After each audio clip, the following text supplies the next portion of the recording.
ഇന്നലെ ഫേസ്ബുക്കിൽ കണ്ട ഒരു കത്താണ്. മനാഫ്കാക്ക് അർജുൻ എഴുതിയ കത്താണ്. ആ കത്ത് കണ്ടപ്പോൾ വളരെയധികം വിഷമം തോന്നി. നമ്മളെല്ലാവരും തന്നെ അർജുനെ വളരെയധികം സ്നേഹിച്ചു. നമുക്കവനെ നേരിട്ടറിയില്ല. എങ്കിലും നമ്മളിൽ ഒരാളായിട്ടായിരുന്നു അവനെ കാണുന്നത്. അവനെ ജീവനോടെ കിട്ടാൻ വേണ്ടിയായിരുന്നു നമ്മളെല്ലാവരും തന്നെ ഒരുപാട് പ്രാർത്ഥിച്ചത്. 72 ദിവസങ്ങൾക്ക് ശേഷം ലോറിയുടെ ക്യാബിനിൽ നിന്ന് അർജുന്റെ ജീവനില്ലാത്ത ശരീരം പുറത്തേക്കെടുക്കുമ്പോൾ നമ്മളെല്ലാവരും തേങ്ങിക്കരഞ്ഞിരുന്നു.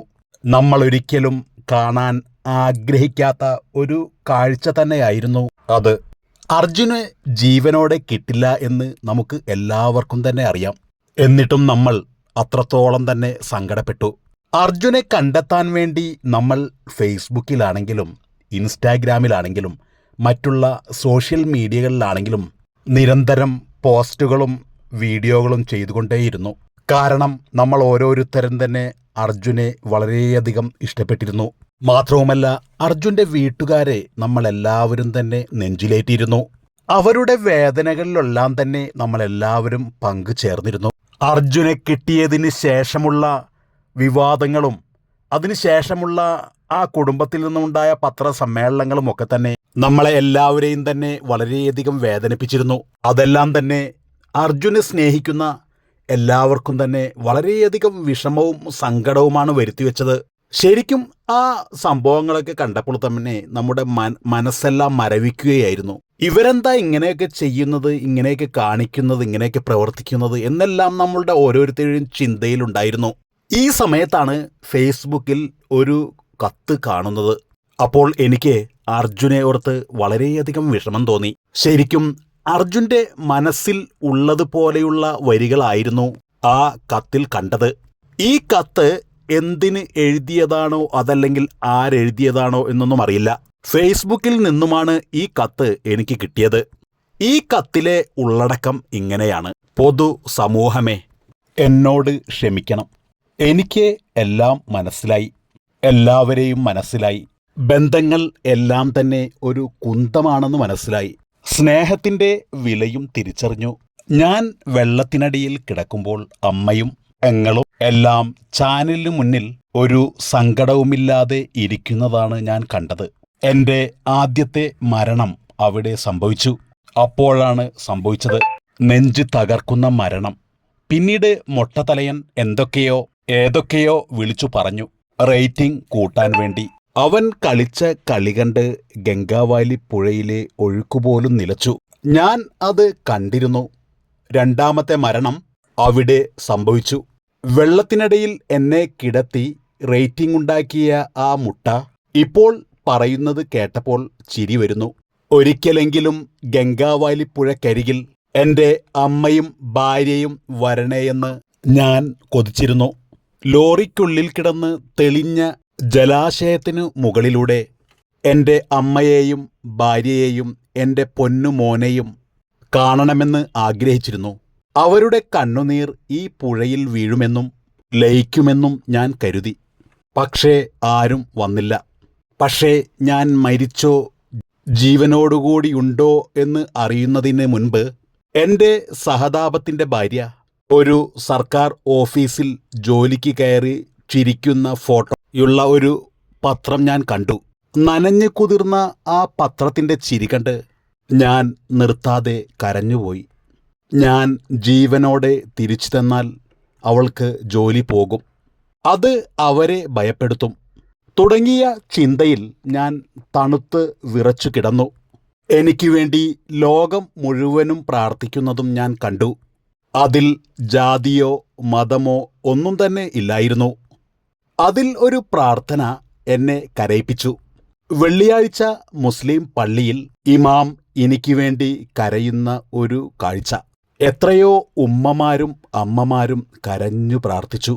ഒരിക്കലും കാണാതെ അകലെയിരുന്നു കരഞ്ഞു പ്രാർത്ഥിച്ചവരെ, എന്നോട് ക്ഷമിക്കണം. എനിക്ക് ജീവനോടെ വരാൻ ആയില്ല. എല്ലാവരും കരയുമ്പോഴും കരയുമെന്ന് പ്രതീക്ഷിച്ചവരുടെ മൗനം സത്യത്തിൽ എന്നെ കൊന്നിരുന്നു. പിന്നെ ഞാൻ എങ്ങനെ വരാനാണ്? പക്ഷേ ജീവനില്ലാത്ത ശരീരവുമായി ഈ പുഴയിൽ നിന്നും കരക്ക് കയറണമായിരുന്നു. അതെൻ്റെ വാശിയായിരുന്നു. അതുകൊണ്ടായിരുന്നു ലോറിക്കകത്ത് അള്ളിപ്പിടിച്ച് ഒരു ജീവിക്കും വിട്ടുകൊടുക്കാതെ ജീർണിക്കാതെ ഞാൻ കിടന്നത്. ഗംഗാവാലിപ്പുഴ എന്നെയും ലോറിയെയും വിഴുങ്ങിയ വാർത്ത അറിഞ്ഞ നിമിഷം മുതൽ ഒരാൾ പുഴവക്കത്ത് കണ്ണീരടക്കാൻ പാടുപെട്ട് വിങ്ങി വിങ്ങി കഴിയുന്നുണ്ടായിരുന്നു. തലതല്ലി കരയുന്നുമുണ്ടായിരുന്നു. അതാണ് മനാഫ്ക.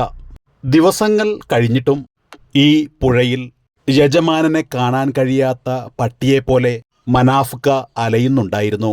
അവനോ പോയി, എൻ്റെ ലോറിയെങ്കിലും തിരിച്ചു കിട്ടിയാൽ മതിയായിരുന്നു എന്ന് നിൽക്കുന്നതാകും എന്നാണ് എനിക്ക് തോന്നിയത്. പക്ഷേ നിങ്ങളീ പുഴയിലേക്ക് നോക്ക്. എൻ്റെ അർജുനെ, നീ എവിടെയാടാ? ഒന്നു വാടാ എന്നു പറഞ്ഞ കരഞ്ഞ നിമിഷമുണ്ടല്ലോ, അത് കണ്ടപ്പോൾ ജീവനോടെ കുതിച്ച് ഉയരാൻ തോന്നിയിരുന്നു. പക്ഷേ അപ്പോഴേക്കും ഞാൻ ശരിക്കും മരിച്ചു കഴിഞ്ഞിരുന്നു. മനാഫ്ക, നിങ്ങൾ 72 ദിവസമാണ് എന്നെയും കാത്ത് പുഴക്കരയിൽ കണ്ണീരോടെ കാത്തുനിന്നത്. നിങ്ങൾ ബോട്ടിൽ വെള്ളം മാത്രം കുടിച്ച് നേരം വെളുപ്പിച്ചതും ഭക്ഷണം കഴിക്കാതെയും വസ്ത്രം മാറാതെയും ഉറങ്ങാതെയും ചെളിമണ്ണിൽ ഇരുന്ന് ബിസ്ക്കറ്റ് മാത്രം കഴിച്ച് ദിവസങ്ങൾ കഴിച്ചുകൂട്ടിയതും എല്ലാം നിങ്ങൾക്ക് വേണമെങ്കിൽ പോകാമായിരുന്നു, ഭാര്യയുടെയും മക്കളുടെയും കൂടെ കഴിയാമായിരുന്നു. എന്നിട്ടും മനാഫ്ക പോയില്ല. എൻ്റെ അമ്മയും ഭാര്യയും അളിയനും അങ്ങകലെ ഉറങ്ങുമ്പോൾ എൻ്റെ ജീവന്റെ തുടിപ്പിനായി നിങ്ങൾ ഈ പുഴവക്കിൽ ഇരുന്ന് കരയുകയായിരുന്നു. കർണാടക സർക്കാരിനോട് കെഞ്ചുകയായിരുന്നു, അവരോട് പൊരുതുകയായിരുന്നു. ഒടുവിൽ ലോറിയിൽ നിന്നും എന്നെ പുറത്തെടുക്കുമ്പോൾ ഒരു ഭ്രാന്തനെ പോലെ വിളിച്ചു പറഞ്ഞു, ആ വാക്കുണ്ടല്ലോ, എൻ്റെ അമ്മക്ക് ഞാൻ കൊടുത്ത വാക്ക് പാലിച്ചു. ഞാൻ ഓനെയും കൊണ്ടേ പോകൂ എന്ന വാക്ക്. ഗംഗാവാലിപ്പുഴയും കരഞ്ഞ നിമിഷമായിരുന്നു ആ സമയം. മനാഫ്ക, നിങ്ങൾ എനിക്കായി കാത്തിരുന്നത് ആ 72 ദിവസം മതി എൻ്റെ ആത്മാവിന് നിത്യശാന്തി കിട്ടാൻ. നിങ്ങളുണ്ടാക്കിയ സ്നേഹലോകം കറകളഞ്ഞ എൻ്റെ കേരളത്തിൻ്റെ മനുഷ്യപ്പറ്റിനെ മായ്ക്കാനാവാത്ത അടയാളമായിരുന്നു. ഇപ്പോൾ സങ്കടമുണ്ട്. എല്ലാവരും കൂടി നിങ്ങളെയും കൊല്ലുകയാണ്. എൻ്റെ മനാഫ്ക, മാപ്പ്. നന്ദിയില്ലാത്ത കവിതകൾ. ഇതിലും കൂടുതൽ ഒന്നും അവരിൽ നിന്നും ഞാനും പ്രതീക്ഷിക്കുന്നില്ല. കേരള സമൂഹമേ മാപ്പ് എന്ന് നിങ്ങളുടെ സ്വന്തം. ഇങ്ങനെയാണ് ആ കത്തിൻ്റെ ഉള്ളടക്കം. നമുക്ക് ഓരോരുത്തർക്കും ആ മനാഫ്കാക്കും അർജുൻ എഴുതിയ കത്ത് പോലെ തന്നെ തോന്നും. ഈ കത്ത് വായിച്ചപ്പോൾ എനിക്ക് ശരിക്കും സങ്കടമാണ് തോന്നിയത്. ഈ കത്ത് കണ്ടപ്പോൾ നിങ്ങളുമായി ഒന്ന് ഷെയർ ചെയ്യണമെന്ന് തോന്നി.